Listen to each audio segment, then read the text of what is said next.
વિસ્તારથી તો રાજ્યના ખેડૂતો માટે માઠા સમાચાર। સામાન્ય વરસાદની આગાહી કરવામાં આવી છે। કચ્છ, અમરેલી અને ગીર સોમનાથ માટે આગાહી કરાઈ છે। વીજળીના ચમકારા તેમજ પવન ફૂંકાઈ શકે। 40 કિલોમીટરની ઝડપે ફૂંકાઈ શકે છે પવન। સાંજે 7 વાગ્યા સુધી થંડર સ્ટ્રોમની આગાહી કરવામાં આવી છે।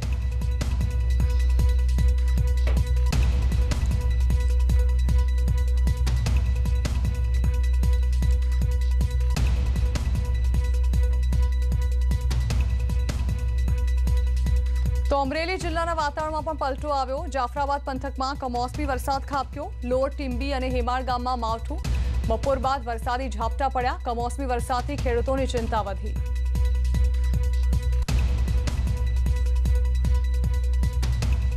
तो गीर सोमनाथना वातावरणमां पलटो आव्यो। गीर गढडाना गामोमां कमोसमी वरसाद थयो। कांधी, पड़ा, नीटली, वडली गाममां मावठुं। भारे पवन साथे અહીં વરસાદી ઝાપટું પડ્યું। ભારે પવનથી ઘરના છાપરા પણ ઉડ્યા। ભારે પવનથી કેટલાક વૃક્ષો ધરાશાયી થઈ ગયા। ભર ઉનાળે માવઠાથી કેરીના પાકને મોટું નુકસાન થયું।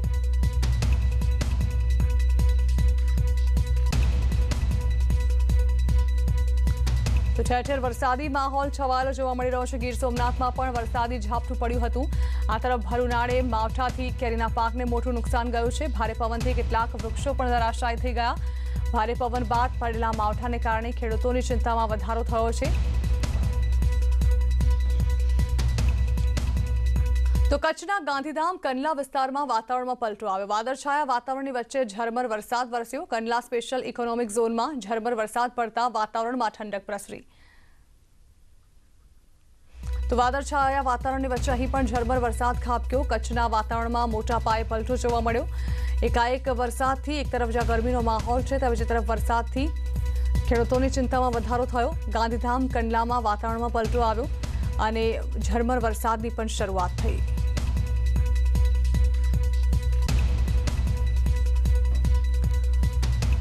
धोराजीना जाम कंडोरणाना वातावरणमां आव्यो पलटो। धोराजी पंथकमां कमोसमी वरसादी झापटुं पड्युं। धोराजीमां वंटोळ साथे धूळनी डमरी उडी।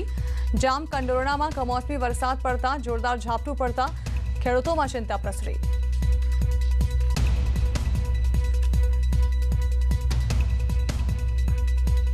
तो जेतपुरना वातावरणमां पलटो आव्यो। बपोर बाद धूळनी डमरी उडी। भारे पवन बाद અહીં માવઠું પડ્યું। કમોસમી વરસાદથી ખેડૂતો ચિંતિત જોવા મળ્યા। આ અંગે વધુ માહિતી સંવાદદાતા મુનાફ બકાલી આપી રહ્યા છે। મુનાફ, વરસાદી વાતાવરણ, માવઠાના સમાચાર જાણવા માંગીશું, શું પરિસ્થિતિ સર્જાઈ છે ત્યાં? बिल्कुल जना आपने जणाव्યું હતું કે આજ સવારથી ગરમીનો બફારો હતો। તે બાદ વાતાવરણમાં પલટો આવી। વાતાવરણ પલટો આવતા જામકંડોરણા, ઉપલેટા, જેતપુર ને ધોરાજીના અંદરમાં જે વાતાવરણમાં પલટો આવતા અશક્ય વરસાદ, ઝરમર વરસાદ શરૂ થયો હતો અને ઉનાળા પાકમાં જે ખેડૂતને જે ચિંતા વધી હતી તે ઉનાળો પાક હોય છે તે ઉનાળા પાકના અંદરમાં તે મોટા પાયે નુકસાન થાય તે ખેડૂતને ચિંતા સતાવી રહી છે। જી जना। जी बिल्कुल, आभार मुनाफ। तो कमोसमी वरसादथी खेडूतोनी चिंतामां वधारो। जेतपुરના વાતાવરણમાં એકાએક પલટો જોવા મળ્યો। અહીં બપોર બાદ ધૂળની ડમરી ઉડી હતી અને ત્યારબાદ ભારે પવન ફૂંકાયો। ભારે પવન ફૂંકાયા બાદ અહીં વરસાદી માહોલ જોવા મળ્યો।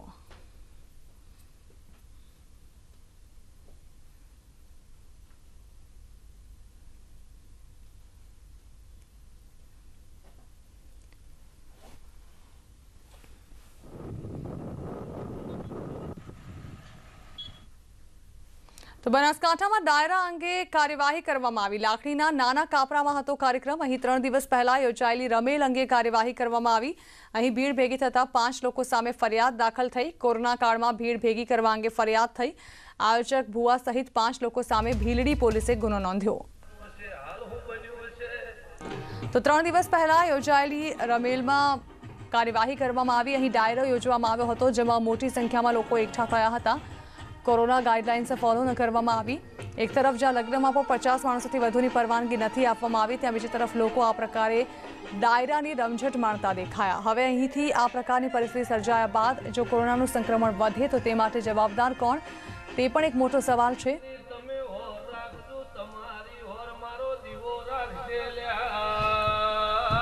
અમદાવાદમાં કોરોનાની બીજી લહેર ઘાતક બની છે। મહિનામાં 15,000થી વધુ બેંક કર્મી સંક્રમિત થયા છે।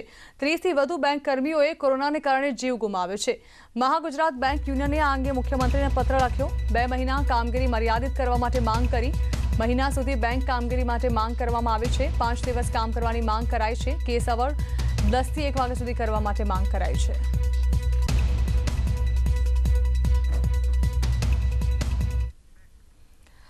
નાયબ મુખ્યમંત્રી નીતિન પટેલ દ્વારા હાલ પ્રેસ કોન્ફરન્સ કરવામાં આવી રહી છે। સીધા છીએ ત્યાં નાગરિકોને કેમ્પો કરી અને કરવામાં આવે છે। આવા એન્ટીજન ટેસ્ટ પણ અત્યાર સુધીમાં 1,59,16,927 વ્યક્તિઓના એન્ટીજન ટેસ્ટ સરકાર દ્વારા વિનામૂલ્યે કરવામાં આવ્યા છે। આમ RT-PCR ટેસ્ટ અને એન્ટીજન ટેસ્ટ બંને ખૂબ મોટી સંખ્યામાં નાગરિકોની જ્યારે ઈચ્છા થાય ત્યારે વિનામૂલ્યે સરકારી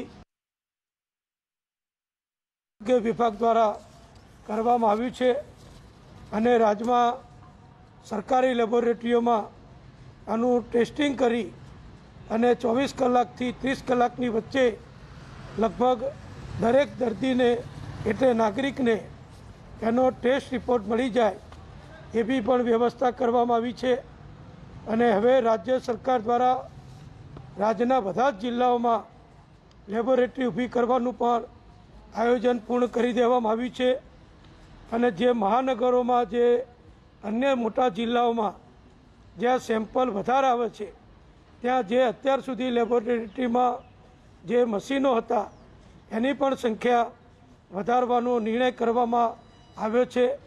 માનનીય મુખ્યમંત્રી શ્રી સાથે અમારી મોરબીની જે મુલાકાત હતી, ભુજની જે મુલાકાત હતી એ વખતે પણ નિર્ણય કરવામાં આવ્યો કે મોરબીમાં ટેસ્ટિંગ માટેની લેબોરેટરી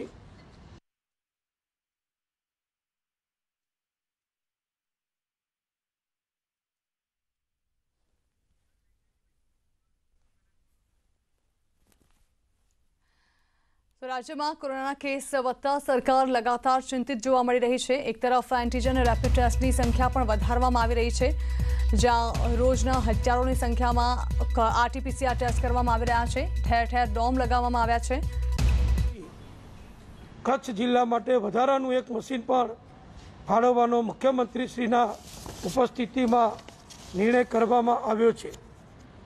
ત્યારે સ્વાભાવિક આ બધી વ્યવસ્થા હોવા છતાં પણ રાજ્યના અનેક નાગરિકો પોતપોતાની રીતે ખાનગી લેબોરેટરીમાં પણ એ પોતાના કોરોના ટેસ્ટ કરાવતા હોય છે।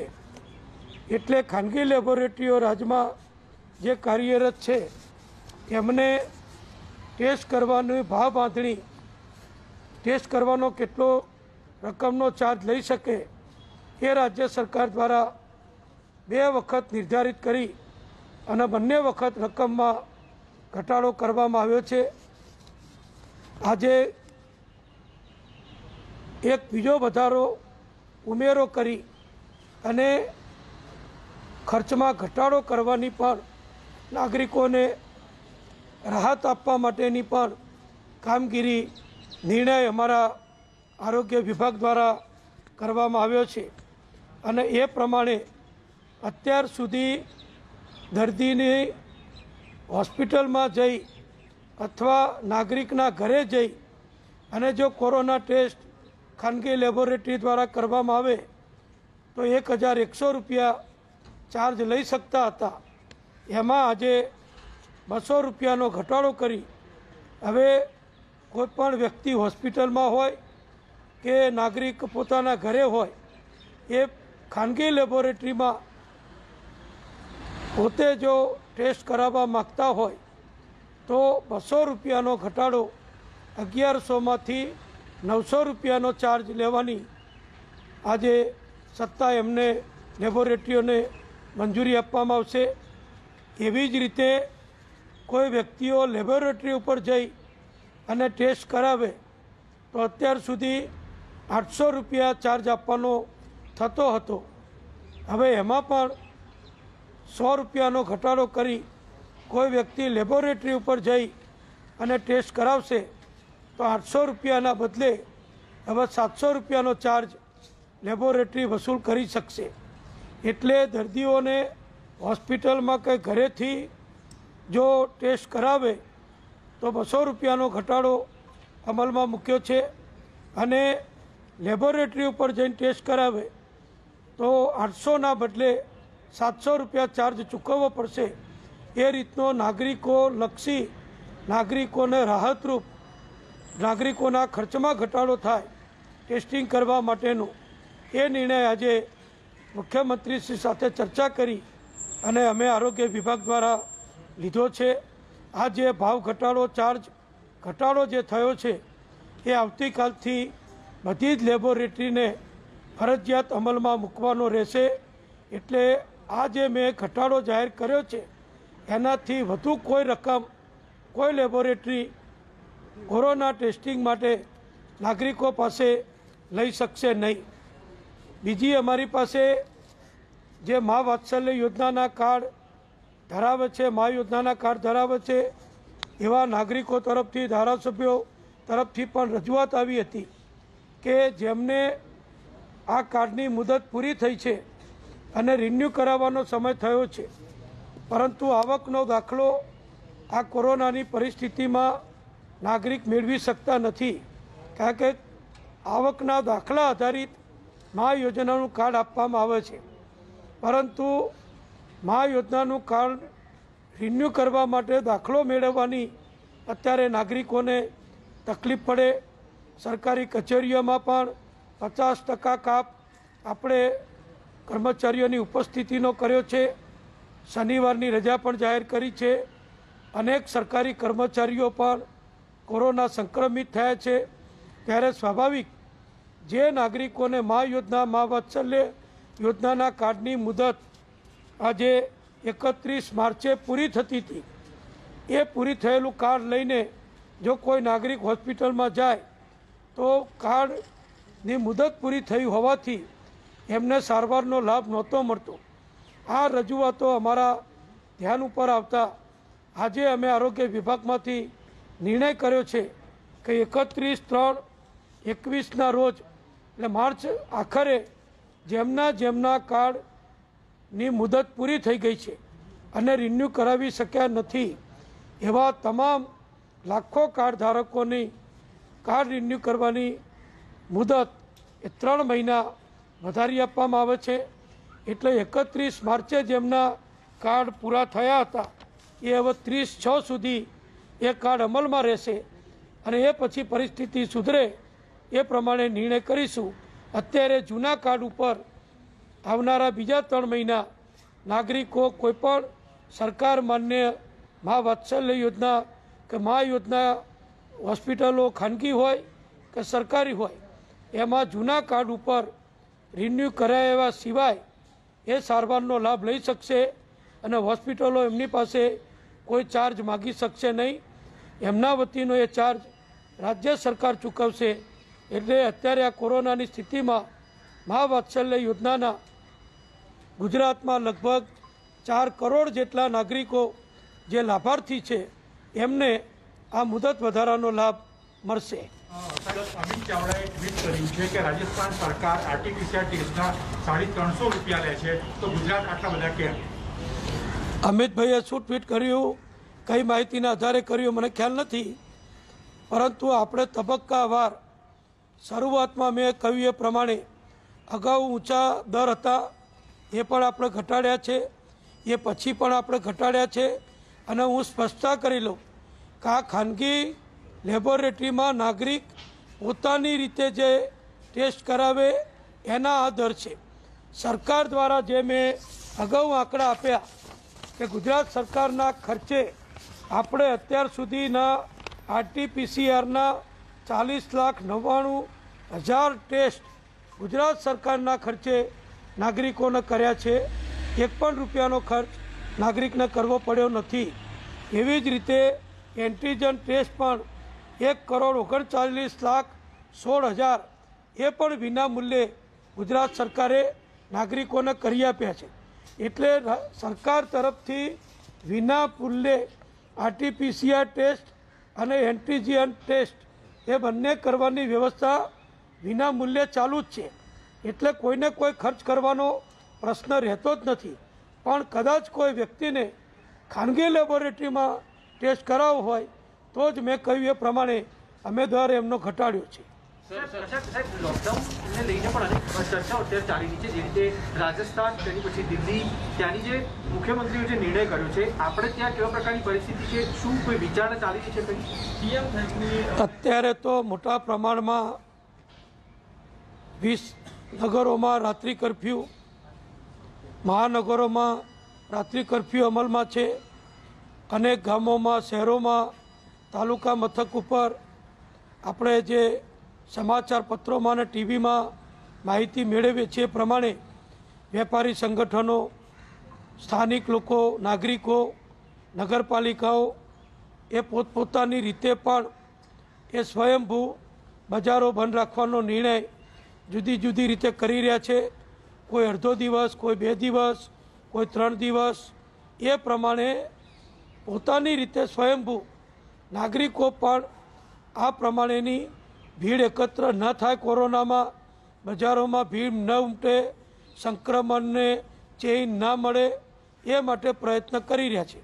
રાજ્ય સરકાર તરફથી જે પણ વિચારણા થતી હશે એના અંગે જે નિર્ણય કરવામાં આવશે એનાથી અલગથી આપ સૌને માહિતગાર કરવામાં આવશે. સર ગ્રામીણ વિસ્તારમાં પોઝિટિવ દર્દીઓ ખુલ્લેઆમ ફરી રહ્યા છે અને એના કારણે સંક્રમણ વધી રહ્યું છે. સરકાર તરફથી ત્યાં કેમ નથી? સરકાર તરફથી સંપૂર્ણ મોનિટરિંગ કરવામાં આવે છે. ઘરે ઘરે સર્વેલન્સ ટીમ જાય છે. અમારા આરોગ્ય કર્મચારીને માહિતગાર કરી દે છે કે ફલાણા ઘરમાં, ફલાણા મોહલ્લામાં કોઈ વ્યક્તિ સંક્રમિત થયા છે, એટલે એને ક્વોરન્ટાઇન કરવા, એમને હોમ આઇસોલેશન કરવું.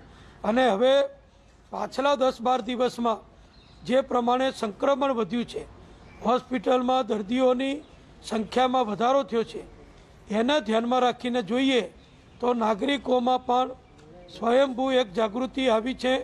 બધા પોતાનું જીવન બચાવવા માટે, પોતાની તબિયત સાચવવા માટે, પોતાના પરિવારમાં કોઈ સંક્રમણ ન થાય એ માટે હવે સ્વયંભૂ પણ લોકજાગૃતિ મોટા પ્રમાણમાં પ્રાપ્ત લોકોને થઈ છે. મીડિયાનો પણ હું આભાર માનું છું. દૈનિક પત્રો અને ટીવી દ્વારા પણ સતત જે રીતની માહિતી પ્રજા સુધી કોરોના સંક્રમણથી બચવા માટે જે આપવામાં આવી રહી છે એના દ્વારા પણ લોકો જનજાગૃતિ વધુ મેળવી રહ્યા છે. અને જેને પણ કોરોનાના લક્ષણ જણાય, પ્રાથમિક લક્ષણ જણાય, એ પણ તરત જ સરકારી દવાખાને અથવા અન્ય રીતે અન્ય ડૉક્ટરોને મળી અને તાત્કાલિક સારવાર શરૂ કરી દે છે.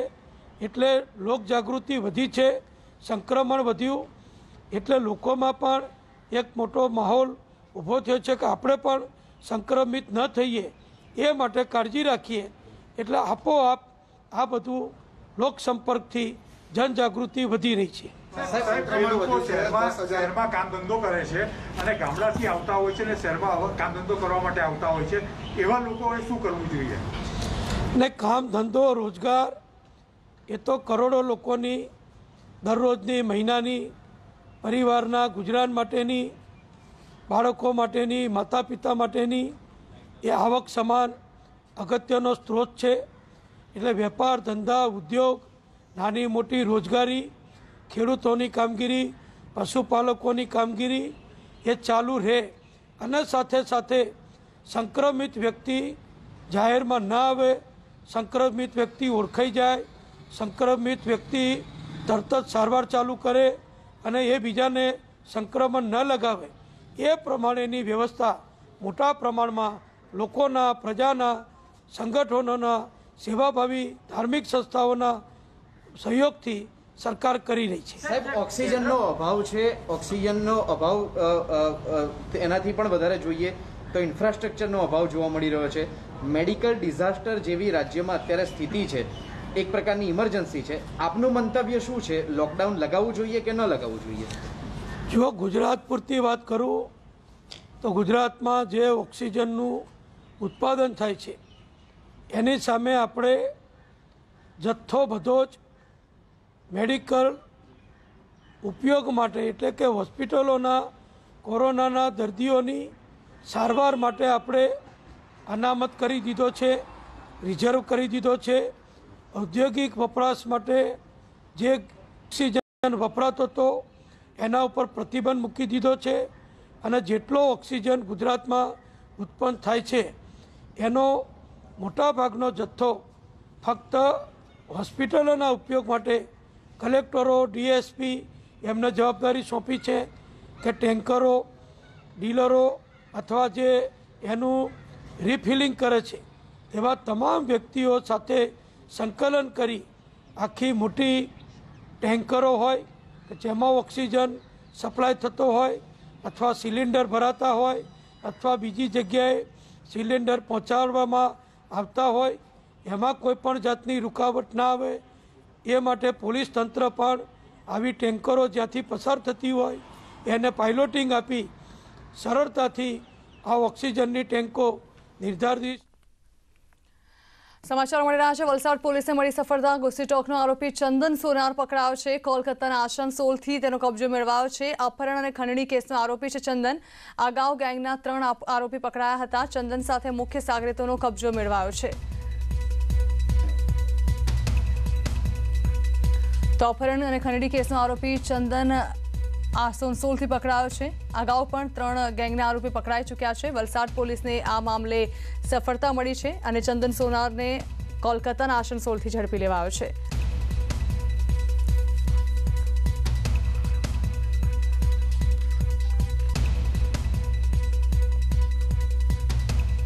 તો આ સાથે જ બુલેટિન સમાપ્ત કરીશું અને વધુ સમાચાર વિસ્તારથી જોવા માટે આપ જોતા રહો ન્યૂઝ 18 ગુજરાતી.